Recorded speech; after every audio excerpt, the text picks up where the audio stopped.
Hello. आज है ना एक H D F C bank की बात करते हैं। H D F C bank में काफ़ी बड़ा फॉल देखने को मिला और वो मार्केट को नीचे ड्रैग कर दिया। अब फॉल के बाद में obviously H D F C bank एक लेवल पे खड़ा है, तो सबके मन में ये प्रश्न होगा कि क्या करें, H D F C bank को लें कि जो है उसको भी बेच दें।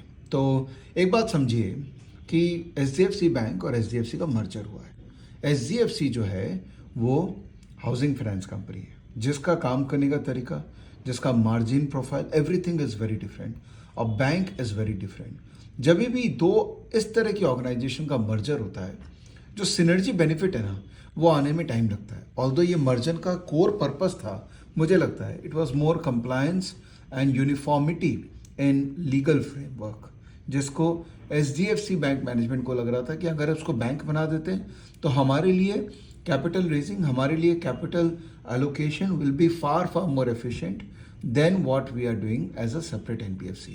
Anyways, उस पर डिस्कशन नहीं करते हैं। डिस्कशन ये है कि हम एज एन इन्वेस्टर आज की रेट में हम क्या करें। SDFC क्या लेने लायक स्टॉक है? तो मैं आपको एक छोटी सी बात बताता हूँ कि मैंने एक कॉन्सेप्ट पे काम किया था, वो है मदर स्टॉक्स पे। तो अगर मैं यहाँ पर आपको दिखाऊँ मदर स्टॉक्स बेसिकली मेरा कॉन्सेप्ट है, जहाँ पे मैंने कहा था कि ये वो स्टॉक्स हैं जिनके अंदर में बहुत सारी सब्सिडरीज हैं, बहुत सारी कंपनीज हैं जो अपने आप में बहुत अच्छा कर रही हैं, और ये स्टॉक्स खुद भी स्टैंड अलोन बहुत अच्छा कर रहे हैं। तो stocks like Reliance, H D F C bank, जो पहले एच डी एफ सी था, H D F C bank हो गया, ICICI, ITC, स्टेट बैंक, ये सारी कंपनीज मदर कंपनीज हैं जिनका लॉन्ग टर्म में इन्वेस्टमेंट रखने में कोई प्रॉब्लम नहीं है। पर्टिकुलरली अगर आप अपनी नेक्स्ट जनरेशन के लिए स्टॉक इन्वेस्टिंग करना चाहते हैं तो these are the stocks which are very very relevant. और रीज़न भी मैंने आपको बता दिया कि इनके खुद के भी बिजनेसेस हैं और इनकी जो सब्सिडीज, इनके जो बच्चे हैं वो भी रीजनेबली अच्छा कर रहे हैं अपने रिस्पेक्टिव बिजनेस में। तो H D F C bank की अगर मैं बात करूं तो let me show you one interesting report which my team in stockage has made. तो let me just search for it.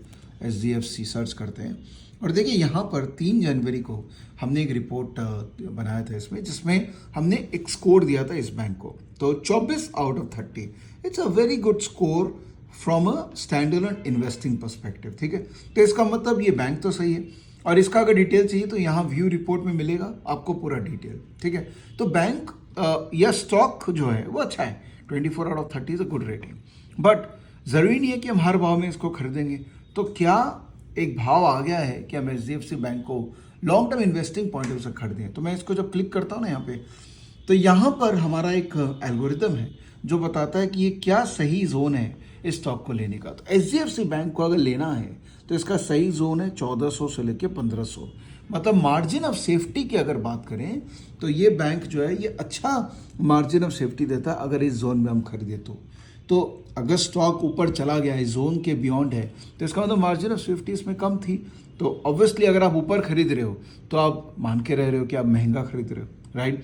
अगर ये स्टॉक गिर गया है, देखिए ये गिर के यहाँ पर आ गया, 1500 के करीब आ गया है, तो ये जो लेवल है ना, ये जो जोन है ना, ये एक अच्छा जोन है from a margin of safety perspective, from a long term investing.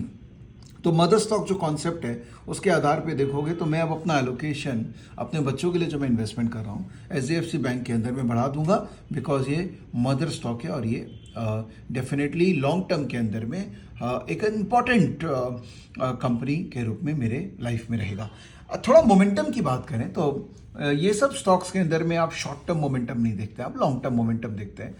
तो मोमेंटम अगर हम देखें तो ये मंथली चार्ट का मोमेंटम है, ये वीक है, ठीक है, और ये है वीकली चार्ट का मोमेंटम, ये भी वीक है।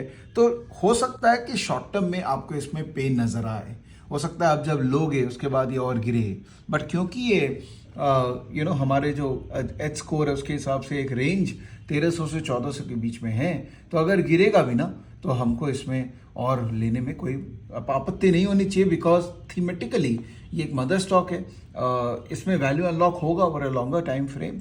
बैंक हो सकता है शॉर्ट टर्म में ट्रबल फेस कर रहा हो because of NBFC merger, but I feel there is a value now in this stock. तो थोड़ा थोड़ा रेगुलर बेसिस पे एसआईपी करना ही रिकमेंडेड रहेगा। मोमेंटम वीक है तो इमीडिएटली तो डेफिनेटली रिकवर नहीं करेगा, बट डेफिनेटली छोटा छोटा क्वांटिटी में SIP is recommended in these kind of stocks. I hope you like this analysis and you will share with your friends and families. Bye bye. Take care.